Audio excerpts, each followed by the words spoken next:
Good morning बच्चों। आज की क्लास में हम लोग बातचीत करने वाले हैं क्लास 12th के सॉल्यूशन चैप्टर के लेक्चर नंबर 8 के बारे में। यानी कि हम बात करेंगे आज की क्लास में ideal and non ideal solution के बारे में। इसके पीछे की क्लास में हम लोगों ने वेपर प्रेशर और राउल्ट्स लॉ के बारे में पढ़ लिया था। आज की क्लास में हमें बात करना है आइडियल सॉल्यूशन क्या होता है, नॉन आइडियल सॉल्यूशन क्या होता है। इसका डिस्कशन आज की क्लास में हम लोग करेंगे। अब समझना है कि आइडियलिटी होती क्या है, यानी कोई सॉल्यूशन आइडियल कब होगा, क्या सिचुएशन है, क्या कंडीशन है, और कोई सॉल्यूशन नॉन आइडियल कब होगा, इसकी क्या कंडीशंस होती हैं, क्या सिचुएशन होती हैं, उसके बारे में हम लोग डिस्कस करेंगे। यानी कि किसी सॉल्यूशन को आइडियल कब कहते हैं, किसी सॉल्यूशन को नॉन आइडियल कब कहते हैं, इन्हीं दोनों कॉन्सेप्ट के बारे में आज की बातचीत हमारी आपकी होगी। अब जरा समझना ये है कि आइडियल, वैसे तो आपने आइडियल के बारे में बहुत समय से बहुत सारी चीज़ें पढ़ी, लेकिन बेटा आइडियल कुछ होता ही नहीं है। एक्चुअल अगर बात की जाए तो जिस आइडियलिटी के बारे में हम सोचते हैं ऐसा कुछ होता नहीं। जो आइडियलिटी के लिए कंडीशंस बताई जाती हैं वो प्रैक्टिकली फुलफिल नहीं हो सकती, थ्योरेटिकली फुलफिल्ड है। यानी कि हम केवल पेन पेपर पर हम उसे पढ़ सकते हैं कि ये ऐसी सिचुएशन होगी तो हम उसे आइडियल कहेंगे। अब बाय द वे वो ऐसी सिचुएशन कभी होती ही नहीं, वो अलग मैटर है। लेकिन जैसे आप अगर याद हो तो क्लास 10th में सोर्सेज ऑफ एनर्जी फिजिक्स में एक चैप्टर पढ़ते थे, वहां पर आपने गुड फ्यूल और आइडियल फ्यूल का कॉन्सेप्ट पढ़ा था। तो गुड फ्यूल क्या होता है और आइडियल फ्यूल क्या होता है, दोनों के बारे में वहां पर आपने जाना था। अगर हम वहां के कॉन्सेप्ट में बात करें तो वहां जो आइडियलिटी या आइडियल फ्यूल का कॉन्सेप्ट आपने पढ़ा था उसमें क्या पढ़ा था, जरा गौर करिएगा। वहां पर आपने आइडियल फ्यूल में ये पढ़ा था कि अगर कोई जो पॉल्यूशन न दे, पढ़े थे ना, जो इसकी कैलोरीफिक वैल्यू हाई हो, जिसमें कोई राख ना बचे, तो इस तरह की कंडीशंस पॉसिबल हैं नहीं ना। वो जो सिचुएशन, जो कंडीशन आइडियलिटी के लिए बताई जाती है वो पॉसिबल नहीं होती। सेम टू सेम यहां पर भी हम आइडियल नॉन आइडियल सॉल्यूशन के अंतर्गत जो बातचीत करने वाले हैं, अब देखता हूं कि वो कंडीशन फुलफिल होगी, पॉसिबल होगी या नहीं होगी। इसी के बारे में आज के सॉल्यूशन चैप्टर में हमें डिस्कस करना है। टॉपिक है हमारा ideal and non ideal solution. अब हम दोनों को सबसे पहले क्लासिफाई करते हैं कि आइडियलिटी क्या होती है, नॉन आइडियलिटी क्या होती है, यानी कि आइडियल सॉल्यूशन क्या होता है और नॉन आइडियल सॉल्यूशन क्या होता है। जरा गौर करिएगा। यानी कि हम क्या करते हैं, इसको 20 से 2 पार्ट में डिवाइड कर लेते हैं। हमने इसको 20 से अगर 2 पार्ट में डिवाइड किया तो जरा इस पर समझिएगा। एक साइड में हम लिख देते हैं ये आइडियल का सिचुएशन, यानी कि अगर हमें आइडियल सॉल्यूशन की बात करनी है तो हम इस साइड में लिखेंगे, ठीक है। दूसरा नॉन आइडियल सॉल्यूशन की बात करनी है तो वो हम इस साइड में लिखेंगे। और आपको जानकारी के लिए बता दें कि सीबीएसई बोर्ड के एग्जाम में इस बार यही क्वेश्चन आया था, यानी ideal and non ideal solution. ये क्वेश्चन इस बार सीबीएसई के पेपर में पूछा गया था। अब समझना यह है कि आइडियल होता क्या है। तो हमने सबसे पहले पॉइंट में ये डिस्कस किया कि अगर हम आइडियल सॉल्यूशन को डिस्कस करते हैं कि आइडियल क्या होता है, तो इसमें हम ये पढ़ते हैं कि the solution which obeys Raoult's law, यानी कोई भी ऐसा सॉल्यूशन जो राउल्ट्स लॉ को फॉलो करता है उसे हम क्या कहते हैं, आइडियल सॉल्यूशन कहते हैं। यानी हम कहते हैं, पहली बात अगर हम डिस्कस करें आपसे तो पहली बात क्या आएगी, the solution which obeys Raoult's, यानी कोई भी ऐसा सॉल्यूशन जो राउल्ट्स लॉ को फॉलो करता है या ओबे करता है वो क्या कहलाता है, वह आइडियल सॉल्यूशन कहलाता है। और दूसरी बात इसमें होगी तो इसमें हम क्या पढ़ते हैं, इसमें हम ये पढ़ते हैं the solution which does not obey Raoult's law, which does not obey Raoult's law. The solution which does not obey Raoult's law is known as non-ideal solution। और ideal solution में हम क्या पढ़ते हैं, the solution which obeys Raoult's law। अगर कोई ऐसा solution जो राउल्ट्स लॉ को फॉलो करता है, ओबे करता है, वह आइडियल सॉल्यूशन कहलाता है। और जो राउल्ट्स लॉ को फॉलो नहीं करता है उसे हम क्या कहते हैं, नॉन आइडियल सॉल्यूशन कहते हैं। तो एक आइडियल सॉल्यूशन हो गया बेटा और दूसरा क्या हो गया, नॉन आइडियल सॉल्यूशन हो गया। अब आइडियल के अंतर्गत पहली बात, अभी हमने राउल्ट्स लॉ को डिफाइन कर लिया था। हमने ये कहा था कि जो सम ऑफ पार्शियल वेपर प्रेशर ये हमेशा किसके बराबर होता है, टोटल प्रेशर के बराबर होता है, ऐसा डाल्टन ने बताया था।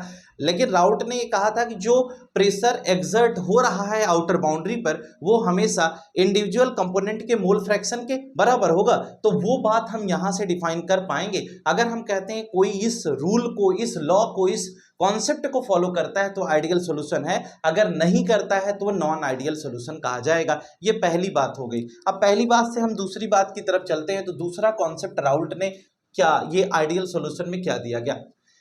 दूसरे कॉन्सेप्ट में ये बताया गया कि delta H mixing is equal to 0। इसका मतलब क्या, इसका मतलब ये है कि जब हम सॉल्यूट के साथ सॉल्वेंट को मिलाते हैं, ठीक है, यानी कि सॉल्यूट में हो सकता है दोनों लिक्विड हो, है ना, हम कहते हैं कि जब हम सॉल्यूट और सॉल्वेंट को मिला करके सॉल्यूशन बनाते हैं तो उस दौरान जो इंथैल्पी है, जरा ये समझना, ये हमारा सॉल्यूट है और ये हमारा सॉल्वेंट है, H मतलब इंथैल्पी, और हम कहते हैं ये H ऑफ सॉल्यूशन हो गया, यानी ये इंथैल्पी ऑफ सॉल्यूशन हो गए। तो एक हमारा सॉल्यूट है, दूसरा हमारा सॉल्वेंट है, और तीसरा जो ओवरऑल प्रोडक्ट बन रहा है ये क्या है, सॉल्यूशन है। तो हम कहते हैं इसकी इंथैल्पी का सम, मतलब जो इधर एनर्जी है और इधर जो एनर्जी होगी, यानी इन दोनों का सम हमेशा, इसका सम इसके बराबर होगा, यानी जो रिएक्टेंट के साइड में एनर्जी होगी वही एनर्जी प्रोडक्ट के साइड में भी मिलेगी। यानी जब इनको मिलाया तो जो इसकी एनर्जी का सम था हमने देखा कि वही इसकी एनर्जी आ रही है, यानी no change during the formation of solution. यानी कि हम ये कह सकते हैं कि अगर ऐसा होता है, यानी नो हीट इज इवॉल्व्ड और नो हीट इज एब्जॉर्ब्ड, यानी कि in such situation no change of heat take place. यानी कि हम इसको ऐसे भी समझ सकते हैं कि यहां पर ऐसी सिचुएशन बताई गई, यानी कि हम ये कहते हैं नो हीट ट्रांसफर अकर्स। क्या हमने पढ़ा, नो हीट ट्रांसफर अकर्स, यानी कि यहां पर कोई हीट का ट्रांसफर नहीं होगा सॉल्यूशन बनने के दौरान। अगर ऐसा है तो इसका मतलब ये हमारा दूसरा केस हो जाएगा, यानी इंथैल्पी ऑफ मिक्सिंग क्या हो गई, 0 हो गई। लेकिन इस समय कहा गया कि इस साइड में बताया जाता है delta H mixing is not equal to 0, यानी कि अगर हम इधर कहते हैं तो इधर हम ये पढ़ते हैं, सेम टू सेम कहानी पढ़ेंगे, हम कहते हैं ये सॉल्यूट हो गया, ये हमारा सॉल्वेंट हो गया, तो सॉल्यूट और सॉल्वेंट के बाद हम क्या बनाते हैं, ये हमारा सॉल्यूशन हो गया। अगर हम सॉल्यूट और सॉल्वेंट के बाद सॉल्यूशन बनाते हैं तो जो इंथैल्पी का सम इधर है, जो इंथैल्पी का सम इधर है, दोनों डिफर करेगा, यानी इसका सम कुछ अलग होगा, उसका सम कुछ अलग होगा। यानी कि इस केस में हम ये कह रहे हैं कि अगर हम इसको इक्वेट करने की बात करें तो यह इक्वेट नहीं होगा, यानी कि हम ये कह सकते हैं कि इधर का जो एनर्जी का सम है वह इसकी एनर्जी के बराबर नहीं होगा। इसका मतलब हीट या तो एब्जॉर्ब होगी सिस्टम में या तो हीट बाहर निकलेगी। ओवरऑल हमने ये समझा कि इस सिचुएशन में हीट इज एब्जॉर्ब्ड और इवॉल्व, यानी इस सिचुएशन में या तो हीट एब्जॉर्ब होगी, यानी सिस्टम हीट को एब्जॉर्ब करेगा एक सिचुएशन, और दूसरी सिचुएशन ये बनती है कि या तो हीट एनर्जी बाहर निकलेगी। तो दो कॉन्सेप्ट हमने आपको समझा दिए।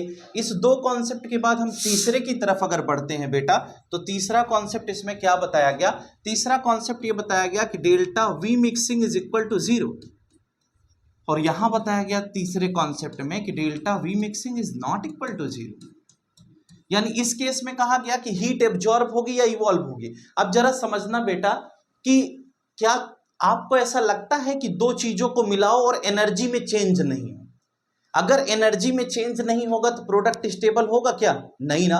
तो इसका मतलब ये जो बात कही जा रही है ये केवल कॉपी पेन कॉपी पर ही पॉसिबल है, लेकिन अगर प्रैक्टिकली करके देखना चाहोगे तो ये पॉसिबल होने की संभावनाएं बिल्कुल कम हो जाती हैं। क्यों कम हो जाती हैं, क्योंकि आपने कहा कि कोई रिएक्शन हो, किसी को मिला रहे हो, कुछ नया बना रहे हो, उस केस में क्या एनर्जी का चेंज नहीं होगा, क्या एनर्जी एब्जॉर्ब या रेडिएट की कंडीशन नहीं बनेगी क्या।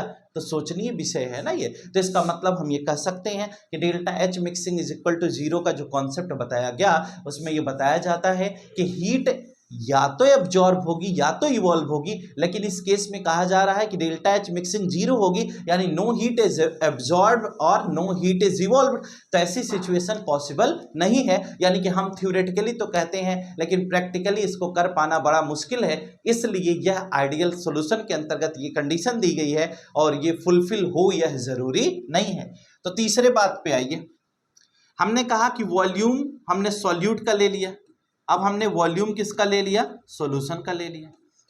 हम कहते हैं जो बनेगा वॉल्यूम सॉल्यूट का लिया, फिर हम किसका वॉल्यूम लेंगे, सॉल्वेंट का लेंगे। हम कहते हैं वॉल्यूम सॉल्यूट और सॉल्वेंट का हमने ले लिया। हम कहते हैं जो बनेगा वो वॉल्यूम ऑफ सॉल्यूशन होगा। कहें हाँ बिल्कुल, यहाँ तक की बात तो सही है।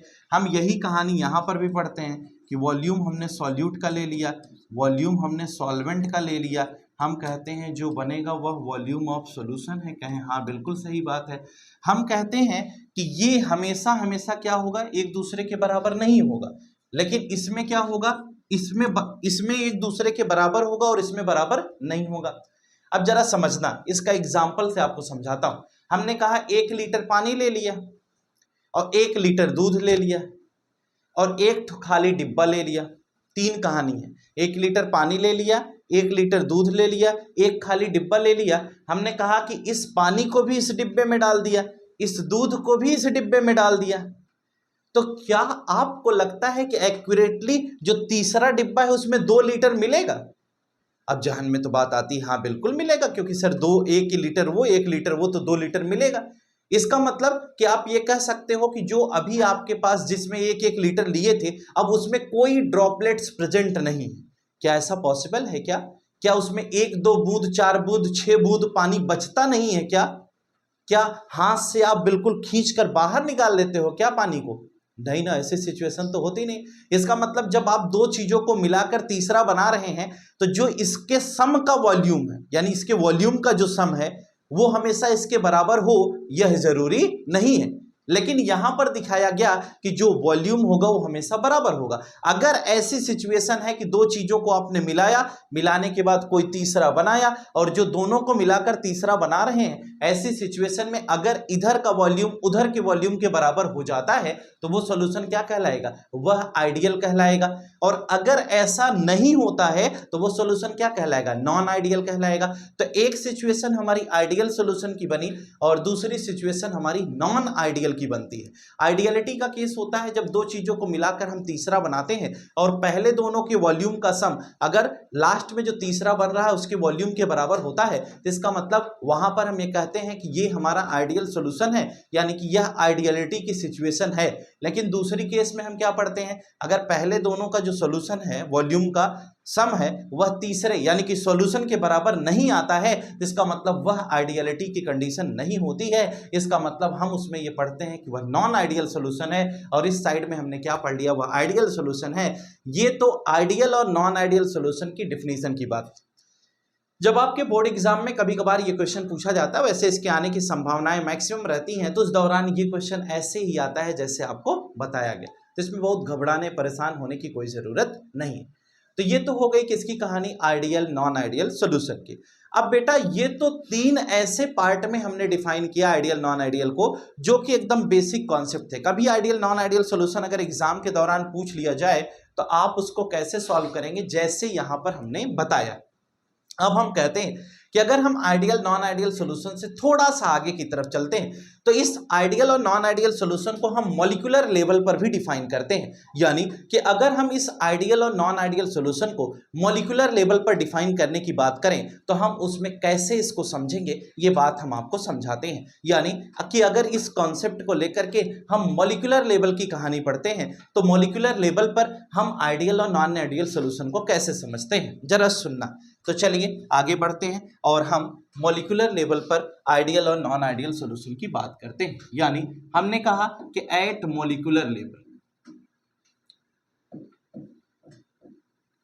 पहले खूब ध्यान से समझिएगा। हमने कहा कि अगर हम मॉलिक्यूलर लेवल की कहानी पढ़ते हैं तो मॉलिक्यूलर लेवल पर होगा क्या, ये हमें समझना है। बेटा मॉलिक्यूलर लेवल का मतलब ये हुआ कि जब 2 या 2 से अधिक चीजों को आप मिला रहे हैं, मिलाने के बाद कोई तीसरा बना रहे हो, तो मॉलिक्यूलर लेवल में हम इंटर मॉलिक्यूलर फोर्स के बेसिस पर सारी चीजों को डिफाइन करेंगे। अब जरा इसमें हम डायग्राम के बेसिस पर पहले आपको समझाते हैं कि मॉलिक्यूलर लेवल में होता क्या है। हमने कहा कि let us consider a solution and second solution. ये आपने एक कंपोनेंट ए ले लिया और ये कंपोनेंट आपने बी ले लिया, ठीक है, ध्यान से समझना। हमने कहा कि इन दोनों को मिलाने के बाद ये तीसरा बनता है, जिसको हम कहते हैं, इसको हम ए बी कहते हैं, ठीक है, ये समझते। हमने कहा एक हमारा ए हो गया, दूसरा बी हो गया, और दोनों को मिलाकर हम क्या कर रहे हैं, ए बी बना रहे हैं। यानी कि मॉलिक्यूलर लेवल पर हम आइडियल और नॉन आइडियल सॉल्यूशन को समझाने का प्रयास कर रहे हैं। तो मॉलिक्यूलर लेवल पर आइडियल और नॉन आइडियल सॉल्यूशन को कैसे समझा जाए, इसी के बारे में हम आपको बता रहे हैं। हमने कहा कि अगर हम इसके अंदर पार्टिकल्स होंगे, आप चाहे लिक्विड एज्यूम करिए, चाहे सॉलिड एज्यूम करिए, चाहे जो भी लीजिए, हम कहते हैं दो लिक्विड हम मान लो ले लेते हैं, ये भी लिक्विड है, ये भी लिक्विड है। इसके अंदर जो इंटरमॉलिक्यूलर फोर्स होंगे वह ए टाइप के फोर्स होंगे, क्योंकि इसमें जो पार्टिकल है वो ए है, इसमें बी है, तो इसमें बी टाइप के फोर्स होंगे।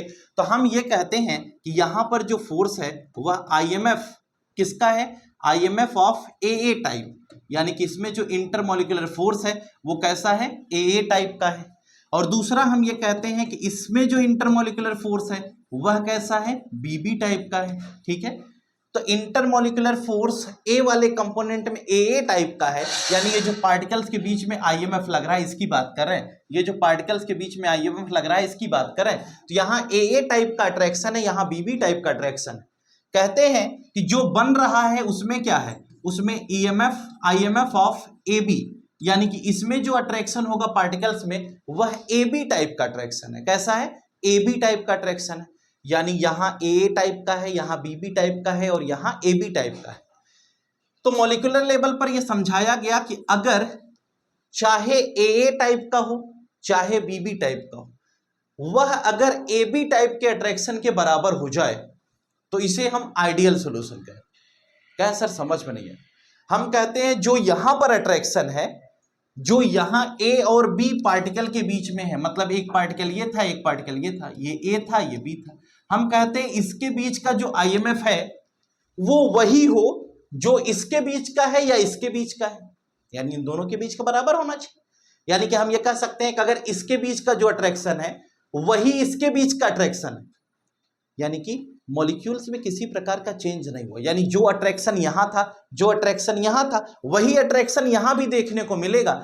ऐसी सिचुएशन में हम इसे क्या कहते हैं, आइडियल सॉल्यूशन का नाम देते हैं। यानी ये हमारी सिचुएशन किसकी हो गई, आइडियल सॉल्यूशन की हो गई। यानी कि अगर ऐसी कहीं पर कंडीशन बनेगी तो उसे हम आइडियल सॉल्यूशन कहते हैं।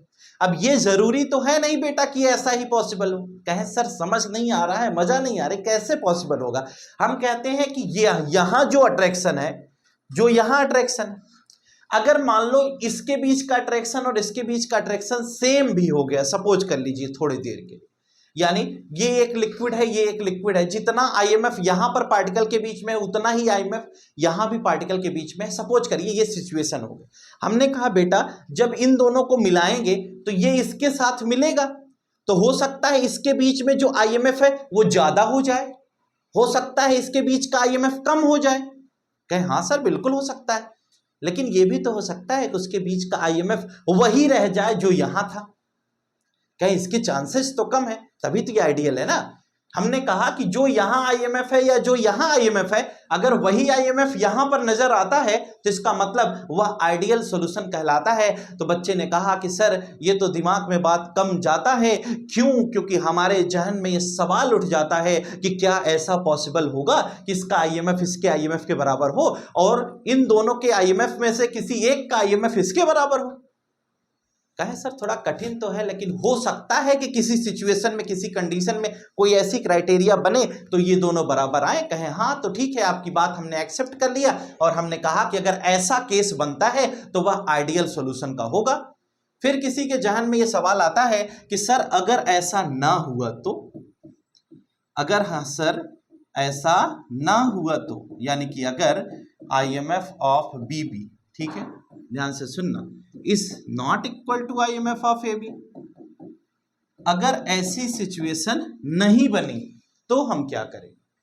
यानी कि अगर ऐसी सिचुएशन बन गई तब तो ठीक है, अगर ऐसी सिचुएशन नहीं बनती है तो उसे हम क्या कहेंगे? उसी को हम नॉन आइडियल सॉल्यूशन का नाम देते हैं। यानी कि अगर ए और बीबी के बीच का जो आईएमएफ है वह ए बी के बराबर ना हुआ, अगर ऐसा नहीं हुआ तो हम उसे क्या कहते हैं? हम उसे नॉन आइडियल सॉल्यूशन की केस के अंतर्गत पढ़ते हैं। ये बात हम यहां पर आपको समझा रहे थे। तो शायद आपको यह समझ में आ गया होगा कि आइडियल सॉल्यूशन क्या होता है और नॉन आइडियल सॉल्यूशन क्या होता है। अभी तक जो बात हो रही थी वह सिर्फ आइडियल और नॉन आइडियल पर हो रही थी। अब इसके आगे हम बातचीत क्या करेंगे, इसके आगे यानी कि जो इसके बाद का लेक्चर है उसमें हम आपको ये पढ़ाएंगे कि अगर वह नॉन आइडियल हुआ तो क्या होगा। अगर ए बी के बराबर नहीं है तो उससे बढ़ जाएगा या छोटा होगा, यानी कि या तो ये बड़ा होगा या तो ये बड़ा होगा। ऐसी सिचुएशन में दो कॉन्सेप्ट आते हैं जिसे हम पॉजिटिव डेविएशन और निगेटिव डेविएशन कहते हैं। तो इसके बाद के लेक्चर में हम लोग डिस्कस करने वाले हैं कि पॉजिटिव डेविएशन क्या होता है और निगेटिव डेविएशन क्या होता है। आज के लिए फिलहाल इतना ही। वीडियो पसंद आई हो तो लाइक शेयर सब्सक्राइब करना ना भूलें। Good night to all of you. Today class is over. Thank you.